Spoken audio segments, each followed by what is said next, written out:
Just a quick note about today's episode, just to give you a heads up. As with real life, it does contain some adult language, so sensitive ears may not want to give a listen, or at least just know there are a couple of adult words like you might encounter in real life, because the characters do talk like real people talk. So, heads up, can't get mad at me. Love you guys. Enjoy the episode. Hello again. Welcome back to the Bookshelf Podcast. Today's excerpt is going to be from a book that I reviewed on Tuesday of this week. That would be review episode number 2, in case you want to go back and take a listen to it. The book is Art of Seduction by, and I'm going to butcher her name again, and I'm so sorry, Monique Orgeron? I hope I got a little closer that time. This book was awesome. Let me just say that. So, here's what the book is about. This is the description, the blurb for Art of Seduction. Love was never supposed to be part of the end game. Fallon's life has been a road paved in misery and loneliness. Then one day she's propositioned with a way to change it all. Excuse me. From that day forward, she planned on never looking back. That is, until she met her target. The man who could destroy everything. Fallon's a survivor, but can she survive him? Gabriel is independent and brutal. He learned early on about his mother's games. For years she tried to control every aspect of his life. Born to be her successor, he refused to be her chess piece. But then a mysterious woman shows up. Gabriel's life is turned upside down. Is she his mother's pawn? Soon both of them will learn the games Gabriel's mother, Catherine Stern, plays are for keeps. Secrets and deception always find a way of being revealed. So, today I'm going to read to you the prologue through chapter 2, or was it 3? It might be 3 chapters of Art of Seduction. Give you a nice good start on it so you can run out and buy it and jump right on in. So, let's go ahead and get started with the prologue. Love. What a horrible word. I've learned there are many forms of love. Abandonment was my first love. The love I felt for my mother was ripped away from me as a young child. She dumped me like I was trash, which is why the love I had for her was unrequited. The love you have for a sibling or friend, the love you hold close to your heart, that was my love for Laura. She was my kindest love. Protecting her meant everything to me, and failing her was my biggest shame. I still carry that guilt for the rest of my life. Torture and pain came next. Love from a spouse was the most terrifying. To be tortured by a man who promises you forever nearly led to my destruction. True love was my sorrow. The love that was returned but never meant to be, that was the most hurtful love of all. Unconditional love was my last love. The love one has for their children is so precious and never-ending. From the moment I held them in my arms and looked into their eyes, I knew failing them would never be an option. My life is theirs, and they will never suffer. All my pain and sorrow will disappear, and I will suffer for their survival. It is the sweetest love I know. I vow to always protect and love them for all the rest of my days, no matter what the cost. This is my reprieve, or salvation, if you will. My story is written through the pages of my sons' lives. Gabriel, Xander, Liam, and my sweet, tortured boy, Vin. Catherine Stern.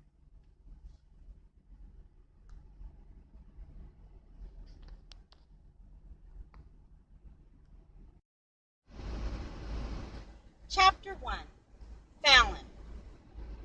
Walking to work this morning, I start to get the strangest feeling someone is watching me. As I look around, I don't see anyone, but then again, I never see anyone. This isn't the first time I've felt this way. Paranoid much? Definitely. But fuck it. I have every right to be. I've been on guard my whole life. My home life wasn't for the faint of heart. My mother drank heavily during my childhood.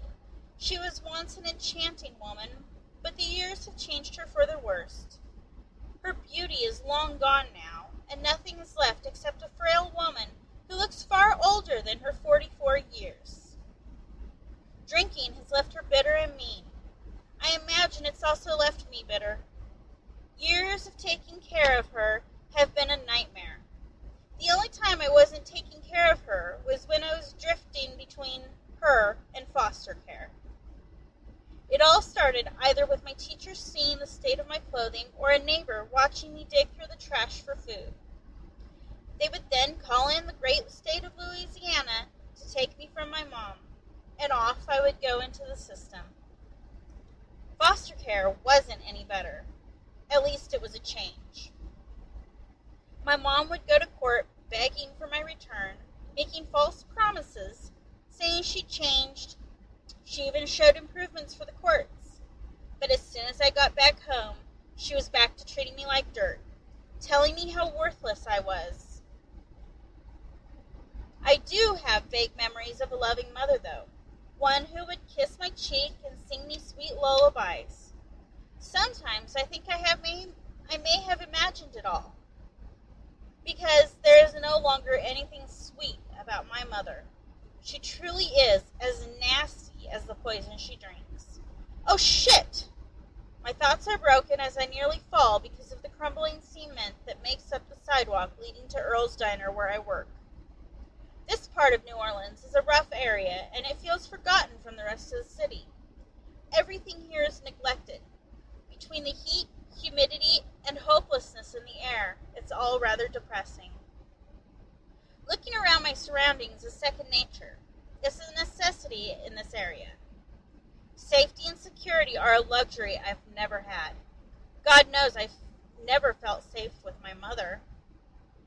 Thinking of her brings back a memory of when I was younger. I had found an envelope filled with photographs of a younger version of my mother. She was so pretty. In one of the pictures, she was leaning against a brick building with another girl and a guy. The guy was in the middle and had his arms around both of them. You could see sadness behind my mother's green eyes, the same eyes I see when I look in the mirror. I spent many hours imagining why, at that age, she looked so sad. Was her life as shitty as mine? Another picture was of my mother and the same woman from the previous picture. They were both so glamorous. They were dressed up like they were at a party. They looked happy. Well, at least they were smiling. I don't remember smiling much. As I got older, my body started to receive more attention than I wanted. My mother noticed it too. When I was taking care of her, she was fine. But once she saw the looks I began to get, she would tell me things like, "You think you're something special? Well, you're not." As I continued to grow, her hatred and jealousy grew too. But there were rare occasions when, in her alcoholic state, she became almost regretful. She would say things I could never make out, things I knew were horrible, things I didn't want to acknowledge or learn more about. Then she would say things about how she loved me and was so sorry she wasn't a better mother. The scariest words to come out of her mouth were about protection and guilt. Just like most of her words, they weren't clear or concise, but I could feel the fear she had. Well, I'm on my own now, and at 18, that's fine with me. She threw me out almost 6 months ago, telling me never to come back. Being too old for the system anymore left me homeless and scared, but I survived those months and learned I was fine without her. However, I'm not very far from being homeless again. I don't have anyone to count on. No father or extended family, no friends, not even a boyfriend. But I guess that's my fault. I would describe myself as plain. But I guess that's my fault too. When I started getting more attention from my mother's boyfriends, I began to cover my body as much as possible. I wanted to be invisible. Maybe if they couldn't see my new curves, they wouldn't look at me like they did. I do know I'm pretty, but therein lies the problem. Being pretty in the place I grew up in is dangerous. My face is clear of blemishes and scars. I have deep brown hair, a round face with a button nose, and straight teeth. Many people have told me my eyes are my best feature. They are the palest of green at a glance.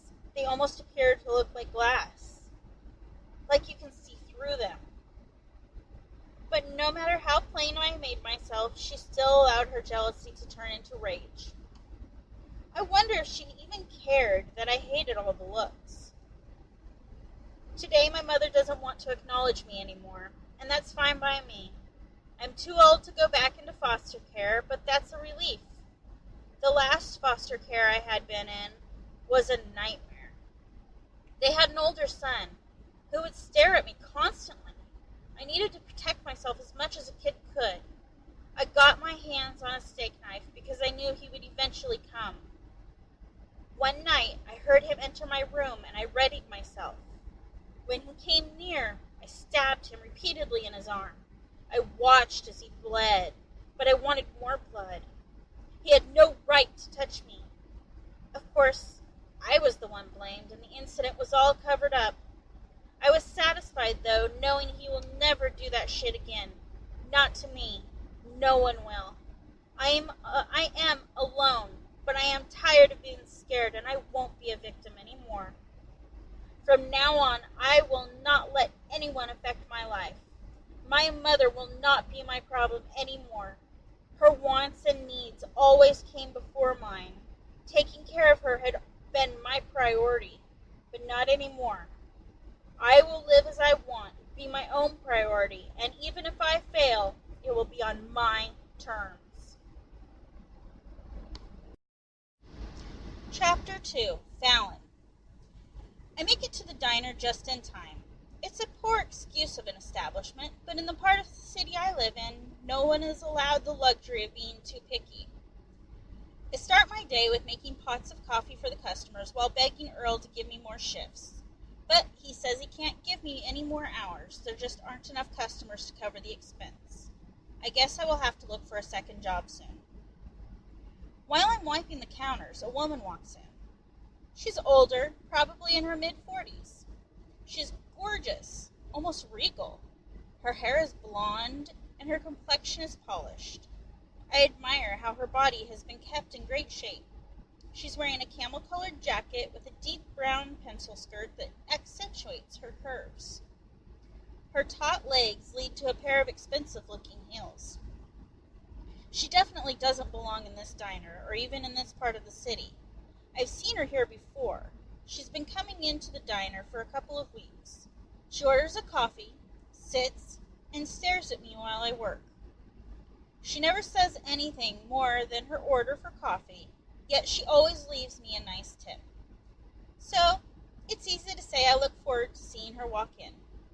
However, it's weird how she stares, almost like she's studying me.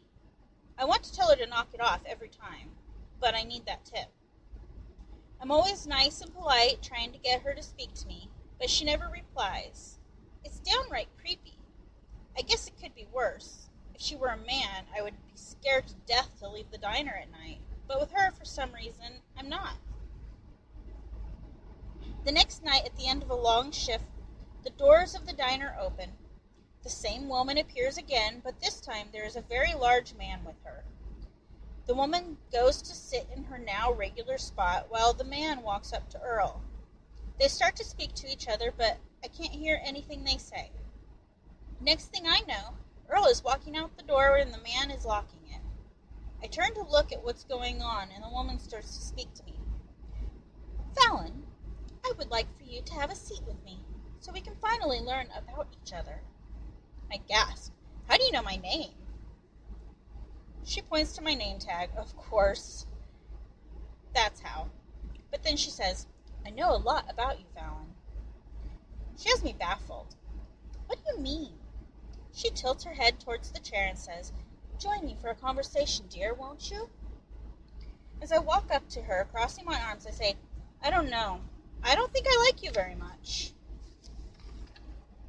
She laughs and says, "Ah, this is where things get interesting. See, I don't care whether you like me or not. I am not looking for a friend.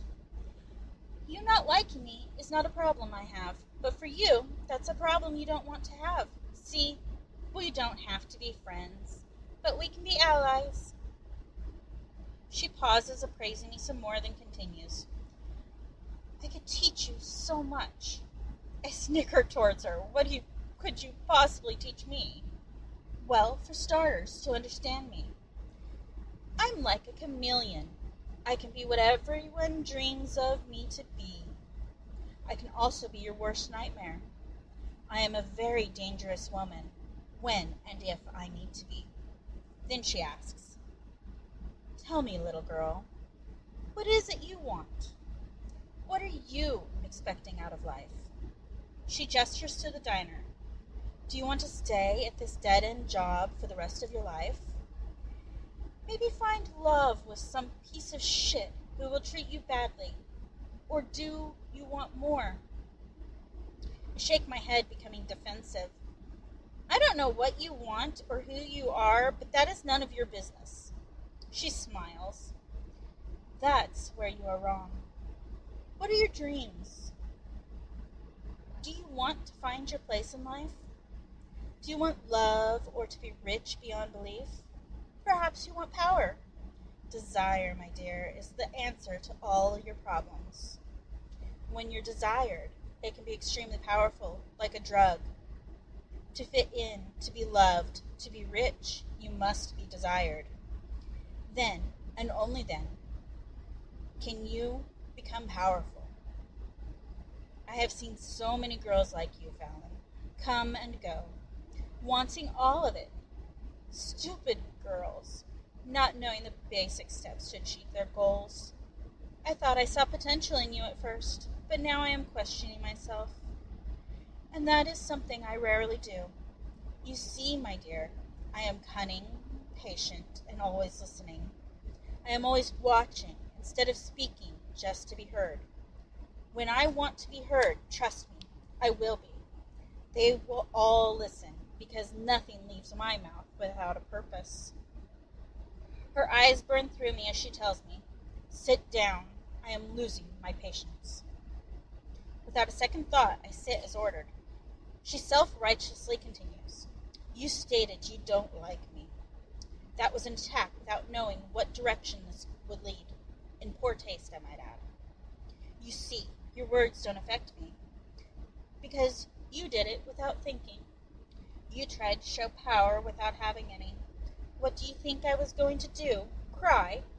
She lets out a small laugh and continues, "Words, especially yours, are not sharp enough to do any damage.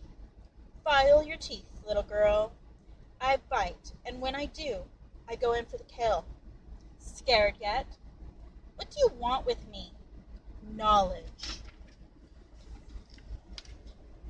What kind of knowledge can you possibly want from somebody like me?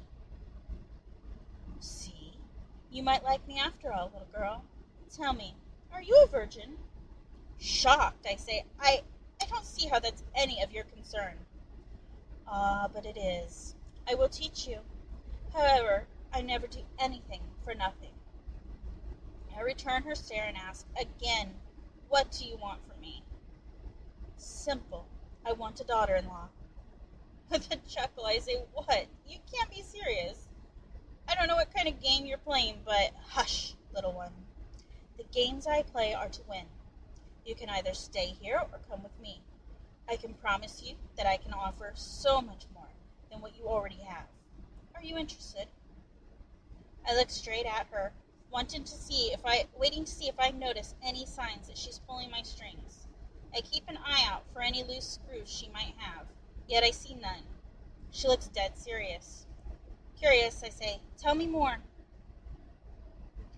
"Now, I see I have your attention. Answer my question. I'm not in the habit of repeating myself, dear. Are you a virgin?" I surprised myself by answering, "Yes." "Wonderful. Let's begin." Chapter 3. Fallon. My eyes flow down to her, turning her delicate bracelet around her wrist as she continues. "I have 3 sons who were born to be powerful, but it takes a woman to lead them.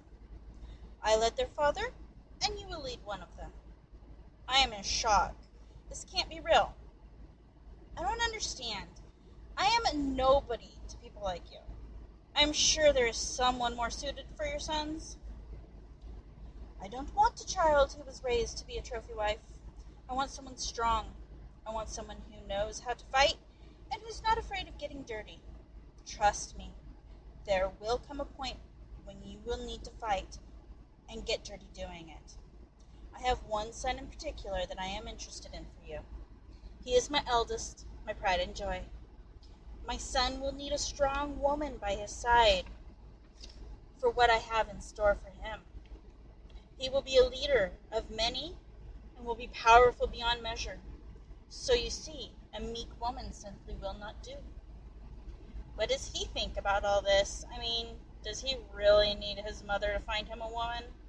No, he doesn't, and he will never know about this. You mean he has no knowledge of what that you are looking to find him a wife? No. My son is a very good-looking man, but he is a man, and I need to make sure he makes the right decision in picking a bride. Okay, so what if your son doesn't like me? Don't worry. By the time I'm finished with you, he will desire you more than any other woman in the world. I promise. I straighten my stance. Okay, say he does like me and we do marry. Won't I just be his property? How does that get me the power I want? Yes, you will belong to him, but he will belong to you too. And that, my dear, is power. How? As you can see, dear, you have a lot to learn. Have you ever heard the phrase, "Behind every good man, there is a great woman"? I nod as she continues. Maybe you've heard about how the man is the head of the family? The man may be the head of the family, but the woman is the neck. As his neck, you can turn his head in any direction you want, hence making you very powerful indeed. I question, why would you want to do this to your son? Why do you want to control him? I've had control over all of them their whole lives. I have taught them everything. I was not a woman who handed her children off. I raised my sons. I taught them everything. Made every opportunity for them. I held this family together when their father was not the man they needed him to be. He was weak. But I was the strong one. He didn't want this life, so I used him and took what was needed. Why? For my future, for my children's future, and for your future. But now the time has come where they need a woman, not a mother. I will be behind the scenes. See, they will always have me in their lives, one way or another. You and I will become allies, and in return, we will grow this family, ensuring our descendants will have everyone on their knees, bending to our will, not the other way around. She then pauses and looks straight at me. I have done my fair share of bending on my knees, and in one way, I am sure you have too, haven't you? With a smile, she continues. We know what it's like to be poor, to struggle. A long time ago, I decided to change my life for no one else but me. I didn't think about having children. In some ways, having a child made me soft. Not in the conventional way, but it did make me more vulnerable, easier to hurt. So I had to think of a way to harden myself again. I had to make them strong like me. In a way, if I would have had daughters, it would have been easier. Girls can be smarter, more cunning than a lot of men. I would have made them the right connections and with the right men. Instead, I have sons, and I need to find the right women for all of them. Some debutante girl who has never had a struggle in her life will not do. My boys need fierce women. Are you ready to be a fierce woman? I think before I respond, almost as if she has already taught me to think before speaking. I feel like being under this woman's thumb, she means to break me. I can see it in her eyes, but I can also see she plans on building me back up. How is she even so sure this will work? Am I enough for what she has planned? Could he really fall in love with me? What's love anyway? I've never seen it or experienced it, and frankly, I don't want to. I can handle whatever comes my way as long as my heart never gets involved. Can I really do this? Do I have any other choice? I'm not in the best place to be picky, but I am free.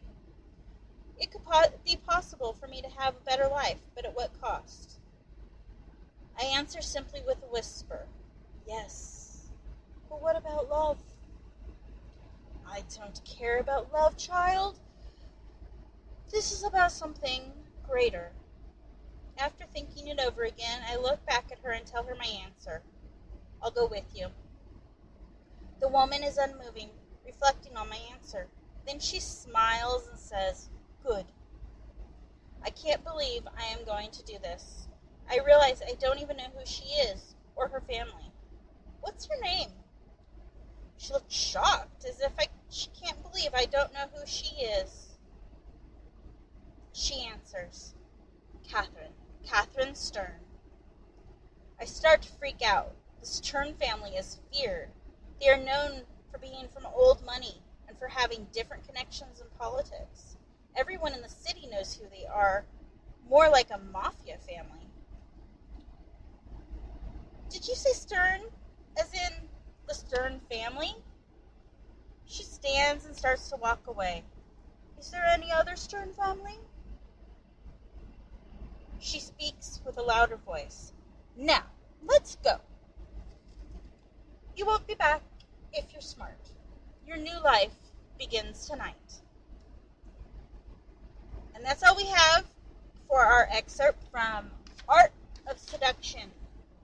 Again, this is an excellent book, and I'm really looking forward to reading the entire series. I finished this one. You can go back and listen to my review of it from Tuesday this week.